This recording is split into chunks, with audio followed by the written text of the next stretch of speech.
we all go to, looking for profound gaming commentary that challenges our opinions, our presuppositions, and informs us of new movements. DSP, how dare you? Guys, I'm back! Guess who's back? Yeah, that's right. And I wanted to do this little bit intro. I actually wanted to do in end of the video. But boy oh boy, we're gonna talk about news. And we're gonna talk about news from DSPgaming. As Luke Stevens said, you know, the big guy, the big man, the GG. When you wanna have reliable source of information, that's where you're gonna go. DSPgaming. I dare you. I dare you. So, thank you, Luke. Get out of here. Get out of here. And we're gonna talk a little bit about our boy, friend, Philip. Because, yes, I've been watching him a few weeks, months now. And I just wanted to do some stuff. And now, it happened. This was the boiling point again for me, that I had to do a little bit edited style.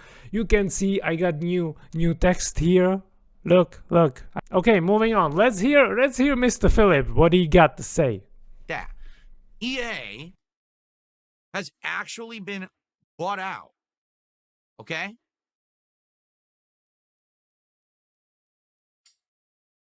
One major company and or the biggest stakeholder in this deal is Saudi Arabia. $55 billion buyout.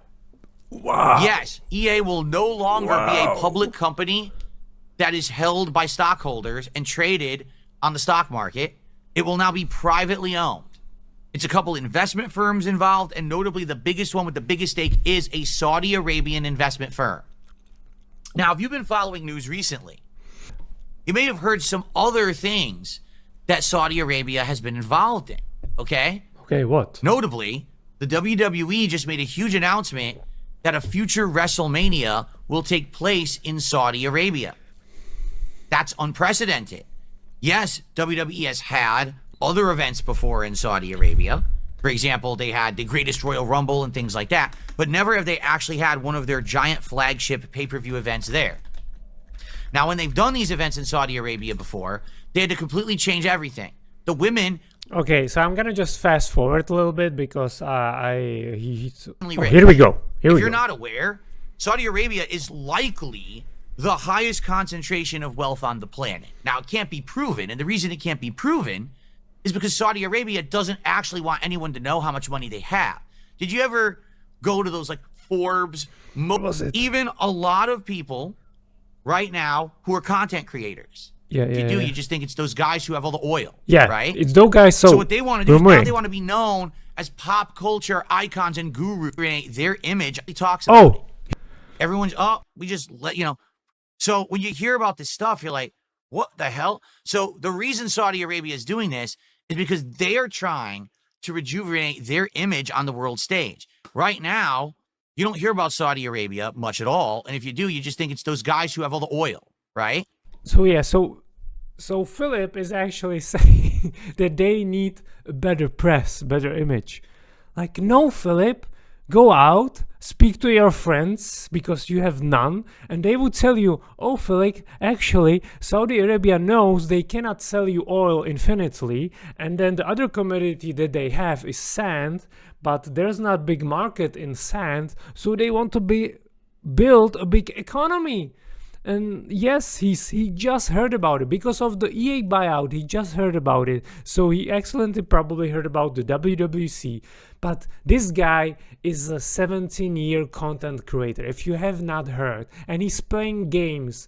And you know, guys, for the last 2 years where the esports World Cup Championship was held, surprise, surprise, in Saudi Arabia. But that would require for somebody to actually read something about their field of department that they're working on, or field of expertise, as you would like to say it, or as Mr. Philly likes to say it.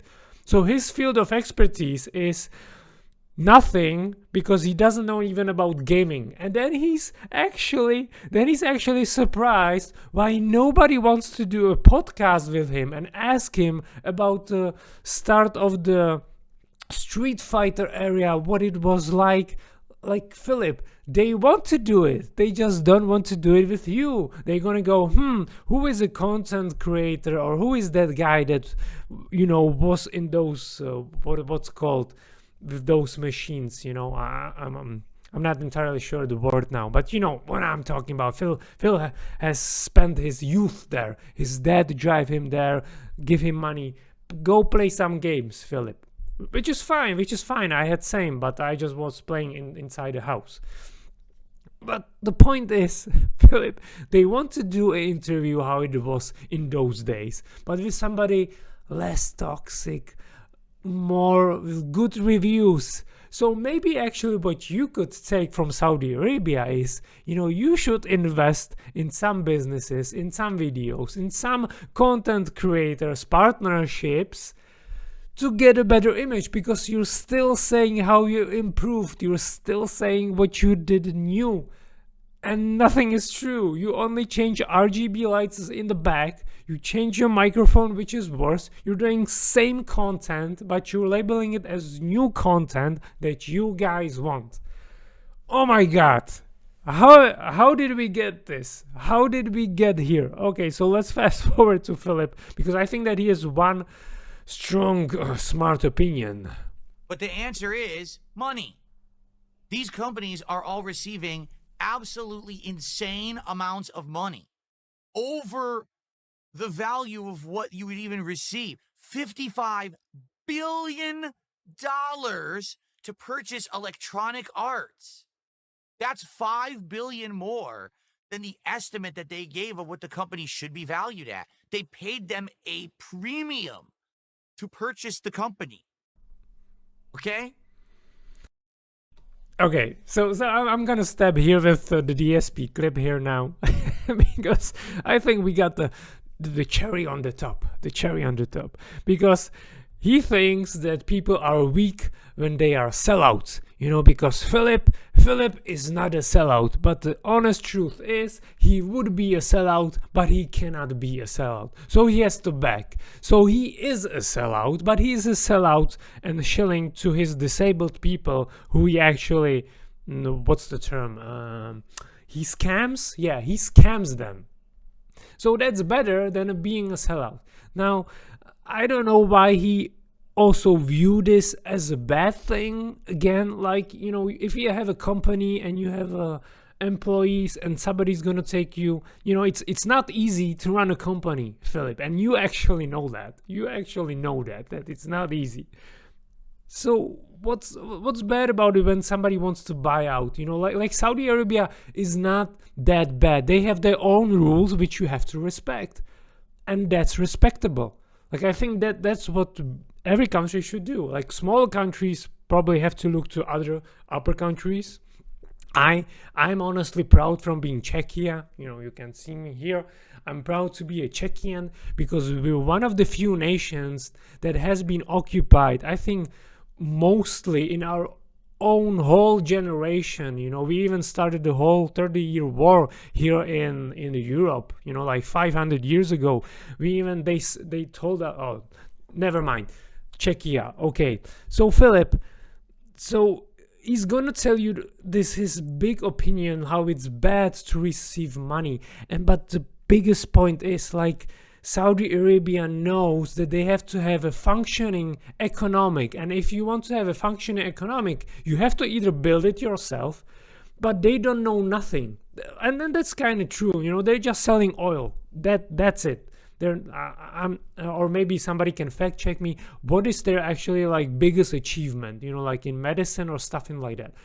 Or if you're smart enough and rich enough, you can buy some companies and they will generate you that revenue. And that's what they're just doing. That's what he should learn in his school from Warren Buffett, or I don't know what it's called, but it's compound interest or compound investing. So guys, I think we're gonna have I think that the biggest arc that we're looking for in DSP is actually DSP investing.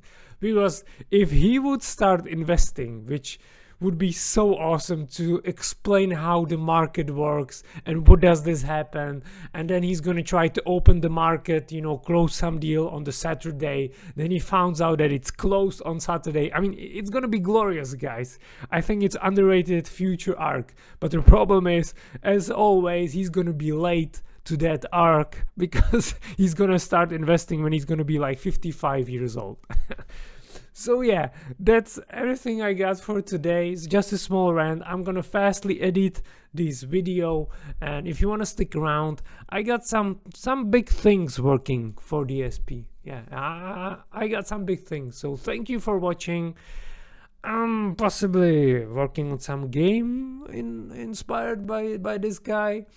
We will see, we will see. But big ups to you, big ups to everyone. If you want to get some notifications, hopefully I will just start doing these small bit segments, you know, just to keep you guys entertained and mostly keep me entertained.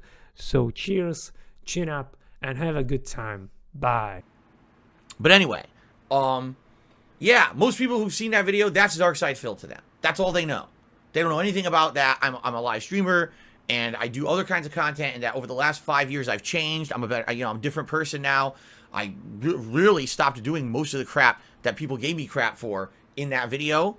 It just doesn't happen anymore. I'm, you know, totally different guy. Even though I still love games and I do the same kind of commentary and everything, it's a very different product today.